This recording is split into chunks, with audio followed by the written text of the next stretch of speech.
Hello అండి, అందరికీ నమస్కారం. నేను మీ కట్టా కార్తిక్. సుప్రీంకోర్టు నిర్ణయం తర్వాత తెలంగాణలో రాజకీయ పార్టీల్లో హాట్ చర్చ కొనసాగుతూ ఉంది.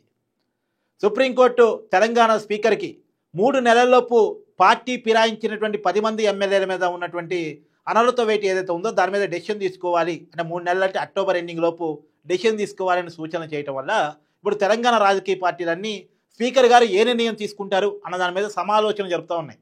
ఒక పక్క బీఆర్ఎస్ ఏమో కోర్టులో మేము గెలిచామని, తెలంగాణలో ఉప ఎన్నికలు వస్తాయి గెలవాలని, తర్వాత ఇప్పుడు ఎమ్మెల్యేల విషయంలో కోర్టుకు పోయినట్టే ఎమ్మెల్సీల విషయంలో కూడా ఎవరైతే పార్టీ మారారో ఆ ఎమ్మెల్సీల విషయం కూడా కోర్టుకు వెళ్ళాలని చెప్పేసి మన BRS party working president KTR చేసినటువంటి స్టేట్మెంట్ మీరు అందరూ చూశారు.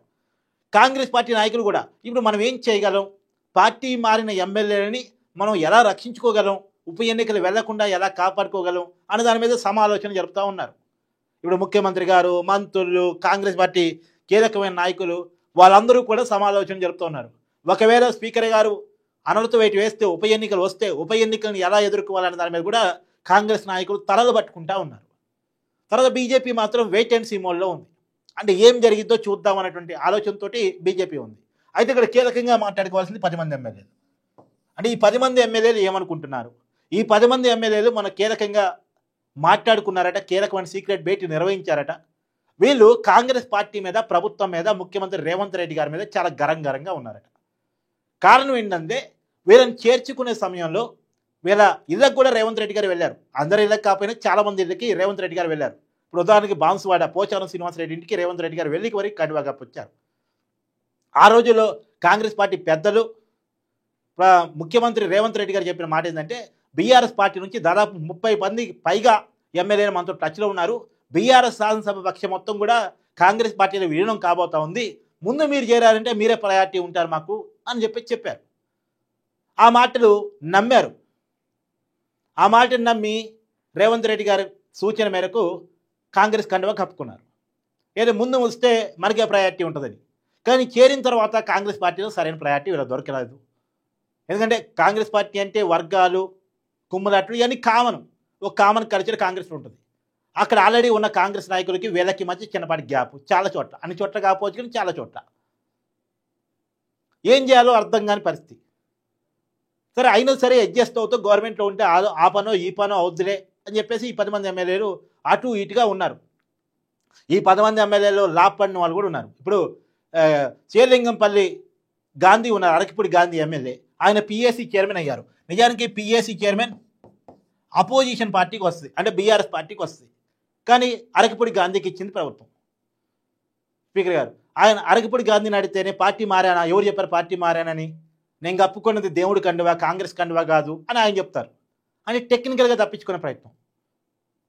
అంటే ఈ పార్టీ మారిన 10 మంది మేము కాంగ్రెస్ పార్టీలోకి జాయిన్ అయ్యామని చెప్పుకోవడానికి కూడా ఇష్టంగా లేరు. వాళ్ళు డైరెక్ట్గా మేము కాంగ్రెస్ పార్టీలో ఉన్నాము అని చెప్పుకోలేని పరిస్థితి. ఇవాళ వాళ్ళ కోపానికి కారణం అదే. కాంగ్రెస్ పార్టీలో జాయిన్ అయ్యామని చెప్పుకోలేకపోవడానికి కారణం ఏంది, ఉప ఎన్నికలు వస్తాయి. అసలు ఎమ్మెల్యేలుగా ఎన్నికై 19 నెలలు కాలే, అప్పుడే ఉప ఎన్నికలు అంటే ఇక 2 సంవత్సరాలతో ఎమ్మెల్యే పదవి ఆగిపోద్దా? మరి గెలవకపోతే 3 సంవత్సరాలు కెరీర్ పోయింది కదా. కాంగ్రెస్ పార్టీలోకి వచ్చి ఏం సాధించాం, ఏ లాభం పొందాం, ఉన్న పదవిని కూడా కోల్పోతున్నామని ఒక భయంలో ఉన్నారు ఈ 10 మంది. ఈ 10 మందిలో సరే కొంతమంది అని టెక్నికల్గా మేము పార్టీ మారలేదని చెప్పి తప్పించుకోవచ్చు కాక, కొద్దిమందికి వీడియో ఎవిడెన్స్ క్లియర్గా ఉంది. ఏంది, ఇప్పుడు దాన నాగేంద్ర ఉన్నాడు, ఖైరతాబాదు బీఆర్ఎస్ ఎమ్మెల్యే టెక్నికల్గా, కానీ మొన్న సికింద్రాబాదు కాంగ్రెస్ పార్టీ అభ్యర్థిగా కాంగ్రెస్ పార్టీ బీ ఫామ్ తీసుకొని పోటీ చేశాడు. టెక్నికల్గా దొరికిపోయాడు. అతను మా పార్టీ మారలేదని చెప్పడానికి లేదు, ఎందుకంటే కాంగ్రెస్ పార్టీ ఎంపీ క్యాండిడేట్గా నువ్వు పోటీ చేశావు సికింద్రాబాద్ పార్లమెంట్ నుంచి, క్లియర్గా దొరికిపోయాడు. అతని మీద అనర్హత వేటు పట్టడానికి అవకాశం ఉంది. కడియం శ్రీహరి వాళ్ళ బిడ్డ బీఆర్ఎస్ పార్టీ నుంచి ఎంపీ టికెట్ వచ్చినా, లోక్సభ టికెట్ వచ్చినా కాదనుకొని కాంగ్రెస్ పార్టీలో జాయిన్ అయ్యి కాంగ్రెస్ పార్టీ నుంచి ఎంపీ టికెట్ తీసుకుంది. బిడ్డ తరపున కడియం శ్రీహరి ప్రచారం చేశారు. వరంగల్ లోక్సభ నుంచి ఆవిడ కాంగ్రెస్ పార్టీ నుంచి పోటీ చేశారు. కడియం శ్రీహరి హస్తం గుర్తుకు ఓటేయని నా బిడ్డను గెలిపించానని ప్రచారం చేశారు. నువ్వు టెక్నికల్గా స్టేషన్ కనుపూర్ బీఆర్ఎస్ ఎమ్మెల్యే, నువ్వు కాంగ్రెస్ పార్టీకి ఎలా ప్రచారం చేసావు? అయిపోయింది. కడియం శ్రీహరి దొరికిపోయాడు టెక్నికల్గా. తర్వాత జగిత్యాల ఎమ్మెల్యే సంజయ్ కుమార్, అతన్ని కాంగ్రెస్ పార్టీలో జాయిన్ అయ్యాను, ఇక్కడ బాగానే ఉంది అని చెప్తున్న వీడియోలు, కాంగ్రెస్ కండువా కప్పుకున్నాయి, కాంగ్రెస్ నాయకులతో కలిసి ఉన్నాయి, అన్ని వీడియోలు వైరల్ అవుతూ ఉన్నాయి. తెల్ల వెంకట్రావు భద్రాచలం నేను కాంగ్రెస్ పార్టీలో జాయిన్ అయ్యాను అని ఓపెన్గా ఇచ్చిన మీడియా స్టేట్మెంట్లు ఉన్నాయి, యూట్యూబ్ వీడియోలు ఉన్నాయి. సో టెక్నికల్గా కొంత అవకాశం ఉంది. సరే, వీళ్ళలో కనీసం ఇద్దరు ముగ్గురైనా అనర్హత వేటు పడే అవకాశం ఉంది అనేది నడుస్తున్న చర్చ. ఒకవేళ వాళ్ళ మీద అనర్హత వేటు పడింది అనుకోండి, ఉప ఎన్నికలు వస్తే ఇవాళ ఎంత ఖర్చు? ఇప్పుడు 10 మంది ఎమ్మెల్యేల భయం అదే. ఎంత ఖర్చు? ఒక 30, 40, 50 కోట్లు అవుద్ది. ఎవరు పెట్టుకోవాలా డబ్బు? కాంగ్రెస్ పార్టీ పెట్టుకుంటుందా? రేవంత్ రెడ్డి గారు పెట్టుకుంటారా? ఇది ఆ 10 మంది ఎమ్మెల్యేలు అడుగుతున్న ప్రశ్న. రేపు ఉప ఎన్నికలు వస్తే ఆ ఉప ఎన్నికల్లో డబ్బు ఎవరు పెట్టుకుంటారు? ఒకవేళ ఆ ఉప ఎన్నికలు ఓడిపోయాం, మా పరిస్థితి ఏంటి? ఒకవేళ అనర్హత వేటు పడకపోయినా ఇప్పుడు ఈ రెండుకి చెడ్డ రేవడైంది. అటు బీఆర్ఎస్ దగ్గర రానిదు, ఇటు కాంగ్రెస్లో చాలలేదని చెప్పుకోవాలి. ప్రజల ముందు మళ్ళీ దొంగలుగా నిలబడతారు. ఎందుకంటే మారాలని ప్రజలు తెలుసు, మారలేదని వాళ్ళు చెప్తూ ఉంటారు. ఇప్పుడు ఏం చేయాలో అర్థం కాని పరిస్థితుల్లో ఆ 10 మంది ఉన్నారు. ప్రజల ముందు దోషులుగా ఉన్నారు. అట్టని పార్టీ మారామని ధైర్యంగా చెప్పుకుందామంటే ఉప ఎన్నికలు వచ్చే పరిస్థితి. ఉప ఎన్నికలు వస్తే ఖర్చు పెట్టుకోవాలి. ఖర్చు పెట్టుకున్నా గెలుస్తామో లేదో గ్యారంటీ లేదు. గెలవకపోతే లైఫ్ ఏంటి? ఇక పొలిటికల్ లైఫ్ ఏంటి? మాకు ఎమ్మెల్సీలు ఇస్తారా? రాజ్యసభ ఇస్తారా? ఇది కాంగ్రెస్ పెద్దల్ని ఇప్పుడు వాళ్ళు అడుగుతున్నారు. ఒకవేళ మేము ఎన్నికల్లో ఓడిపోయాం రిస్క్ చేసి అంటే ఇప్పుడు వాళ్ళు అనేది ఏంటంటే ఉప ఎన్నికలు వస్తే డబ్బు మీరే పెట్టుకోవాలి, ఉప ఎన్నికలు ఓడిపోతే కూడా మాకు పదవులు ఇవ్వాలి. ఎందుకంటే మీకోసం మేము సాక్రిఫైస్ చేసాం కదా, మీ పార్టీలోకి వచ్చినందుకు మాకు ఈ గుణపాఠం వచ్చింది కదా.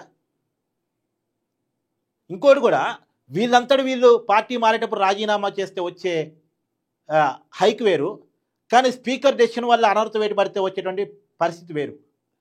వీళ్ళు పార్టీ మారేటప్పుడు రాజీనామా చేసి ధైర్యంగా మేము ప్రజల్లోకి వెళ్ళి మేము ఎందుకు పార్టీ మారుతున్నాం, బీఆర్ఎస్ పార్టీ బాగలేదు, పార్టీ పరిస్థితి బాగలేదు, కాంగ్రెస్ పార్టీ నుండి అభివృద్ధి జరిగింది, రేవంత్ రెడ్డి గారు అభివృద్ధి చేస్తున్నారు అని చెప్పుకొని వెళితే అది వేరు. కానీ స్పీకరు అనర్హత వేటు వేయటం వల్ల ఉప ఎన్నికలు వస్తే అప్పుడు ఆ పరిస్థితి వేరు. కాబట్టి ఏది ఏమైనా ఈ 10 మంది చాలా రిస్క్లో ఉన్నారు. ఇప్పుడు వాళ్ళ భయాందోళన అదే వ్యక్తమవుతూ ఉంది. ఈ 10 మంది మాత్రం కాంగ్రెస్ పార్టీ మీద, ప్రభుత్వం మీద, ముఖ్యమంత్రి గారి మీద చాలా గరం అవుతున్నారు. మా రాజకీయ భవిష్యత్తు పాడైపోయింది. ఇప్పుడు ఉప ఎన్నికలు రావటం, ఎన్నికల ఖర్చు కావటం, ఉప ఎన్నిక రాకపోయినా సరే ప్రజల ముందు పార్టీ మారామా లేదా అనేటువంటి ఒక కన్ఫ్యూజన్ స్టేట్మెంటు. మళ్ళీ బీఆర్ఎస్లోనే ఉన్నామంటే బీఆర్ఎస్ దగ్గర రానిస్తో లేదో, రేపు టికెట్ ఇస్తో లేదో, ఇవన్నీ కూడా చాలా పెద్ద. ఎందుకంటే బీఆర్ఎస్తో తెగేదాకా అయిపోయింది. ఇక ఇప్పుడు కోర్టు తీర్పు తర్వాత బీఆర్ఎస్లో మళ్ళీ తిరిగి పోయారనుకోండి, కోర్టు తీర్పు వల్ల మీరు పోయారు అని చెప్పేసి పేరు వస్తుంది. బీఆర్ఎస్ పార్టీ కూడా దగ్గర రానిపోవచ్చు. అప్పట్లో కేసీఆర్ స్టేట్మెంట్ ఇచ్చాడుగా, మీరు పార్టీ మారితే అదే చివరి రోజు, మెల్ల ఈ గడప నుంచి ఆ గడపకు పోయిన తర్వాత మళ్ళీ అక్కడి నుంచి ఇక్కడ రావడానికి లేదు. ఇది కేసీఆర్ చెప్పిన మాట. మరి ఏం జరిగిద్దు అనేటువంటిది ఖచ్చితంగా చూడాలి. ఈ 10 మందికి రేవంత్ రెడ్డి గారు ఏ హామీ ఇస్తారు ఏంటి అనేటువంటిది. Thank you.